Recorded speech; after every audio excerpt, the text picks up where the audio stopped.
நிச்சயமாகவே கர்த்தர் நம்மை பார்த்து சொல்லுகிறார், உனக்கு தீங்கு செய்யும்படி ஒருவனும் துணிய மாட்டார், துணிந்தால் உன் பட்சத்தில் நான் இருப்பேன் என்று சொல்லுகிறார். பவுலிடம் அழகா சொல்லுகிறார், நான் உன் கூட இருக்கிறேன், உனக்கு தீங்கு செய்யும்படி ஒருவனும் உன்மேல் கை போடுவதில்லை, இந்த பட்டணத்தில் எனக்கு அநேக ஜனங்கள் உண்டு. ஹல்லேலூயா, ஹல்லேலூயா, ஹல்லேலூயா. நம்முடைய சபையில, இந்த பட்டணத்தில் நம்ம சபைக்கு என்று ஆயத்தப்படுத்தி இருக்கிற அநேக ஆடுகள், அநேக விசுவாசிகள் உண்டென்று கர்த்தராகிய தேவன் உன்னை பார்த்து, என்னை பார்த்து, நம்முடைய திருச்சபையை பார்த்து வார்த்தை சொல்லுகிறார். என் ஜனமே, என் ஜனமே, நீ பயப்படாதே, நீ திகையாதே. என் ஜனமே, உன்னை நான் கைவிடுவதும் இல்லை, உன்னை விட்டு விலகுவதும் இல்லை.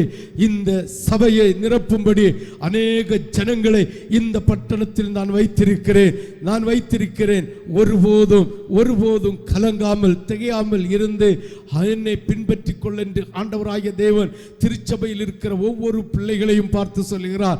உன் குடும்பத்தில் நெருக்கடியா, உன் குடும்பத்தில் உபத்திரவமா, உன் குடும்பத்தில் வேதனையா, உன் குடும்பத்தில் பிள்ளைகள் கீழ்ப்படி இல்லாமல் இருக்கிறார், என்னுடைய பலத்த கரம், என்னுடைய அன்பின் கரம், என்னுடைய இரக்கத்தின் கரம் உன் குடும்பத்தில் உண்டாகும், உன்னுடைய திருச்சபையில் உண்டாகும். எனக்கு இன்னும் அநேக ஜனங்களை நான் வைத்திருக்கிறேன் என்று கர்த்தராகிய தேவன் உன்னை என்னை பார்த்து சொல்லுகிறார்.